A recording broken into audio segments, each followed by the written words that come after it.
My name is Khalid Mohammed.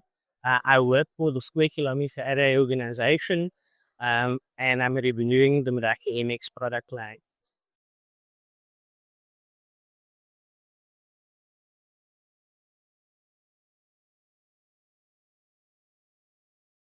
Um, at the moment, we're using because the device can act as both an SD-WAN um, SD-WAN appliance as well as a firewall.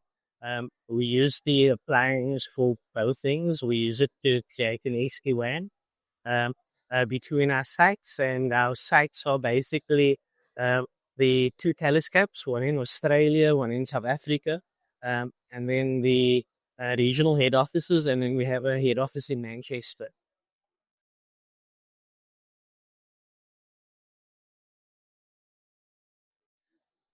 What it does particularly well is the ease of use.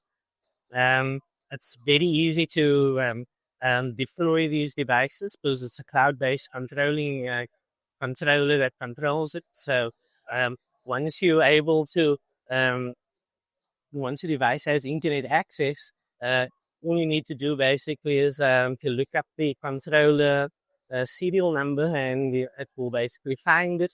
And once you add it to your network, it will automatically incorporate that device into your network, and basically build the tunnels for the SD-WAN service.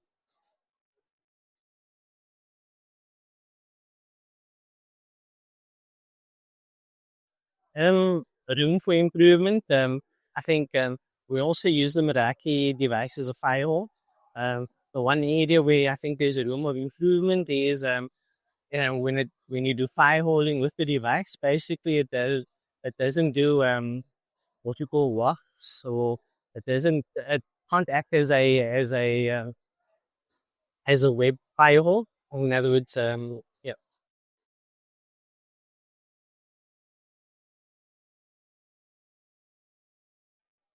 then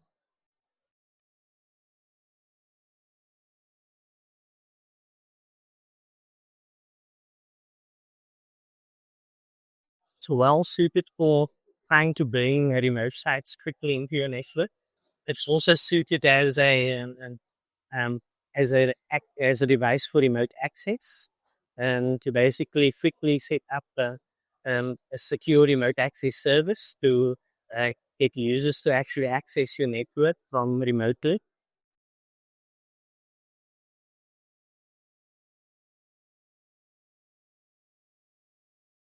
I think what's happening is because as an organization, in other words, we're an incorporated organization of multiple countries. 2 years ago, we basically the contract was signed between the member countries, and we had 2 years to set up something quickly.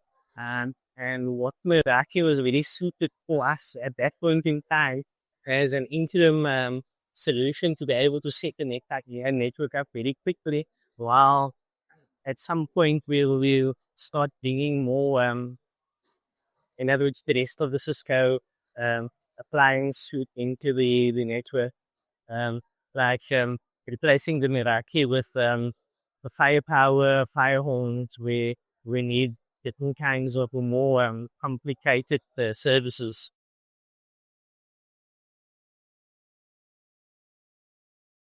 So what we've integrated with the product basically is the Meraki MX, which is basically the SD-WAN concentrator slash firewall.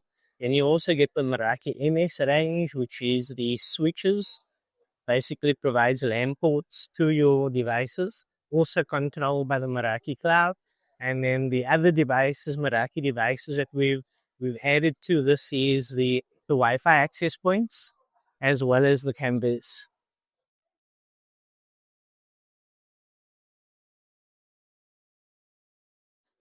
So it depends on how much bandwidth you require, and so basically what you have a range of products in the MX suite, from a small device, like the MX63 or something like that, up to something like a MX450, which is the more larger or larger size. So from a scalability perspective, it's like you can choose the right product for its function as you ramp up your requirements, ramp up.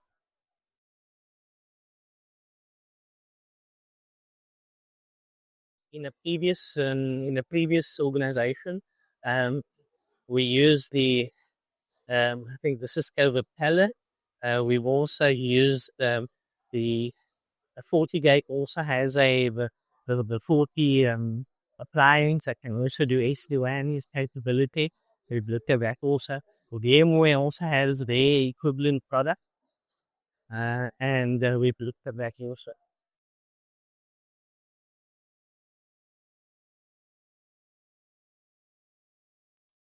Oh, from a positive impact, basically, it allowed us to set up shop very quickly, and it allowed us to add sites to our network very quickly.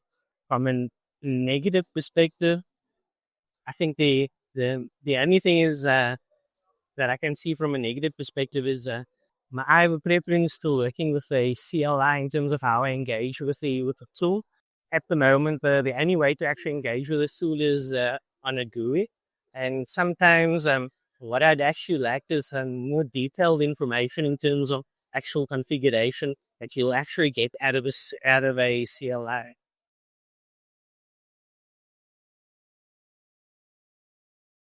Yes, I do.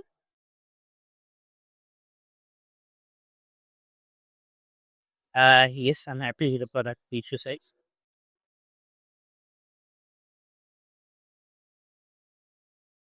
Think the first time that I started engaging with the product, and what I found is in Cisco as an organization, um, there'd be your Cisco account manager and your Meraki account manager, and sometimes they didn't quite see eye to eye. The one would make promises over the other one, and like they'll.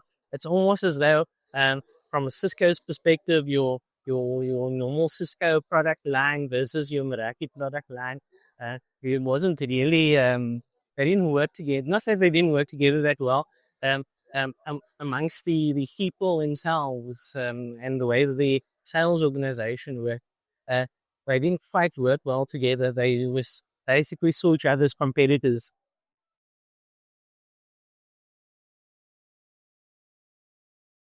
Yes, it did.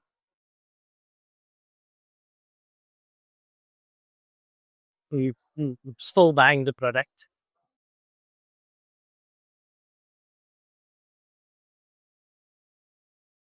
from a Cisco perspective because we are bringing in more complex firewalls. So we're bringing in the Cisco um, Firepower series into our network too.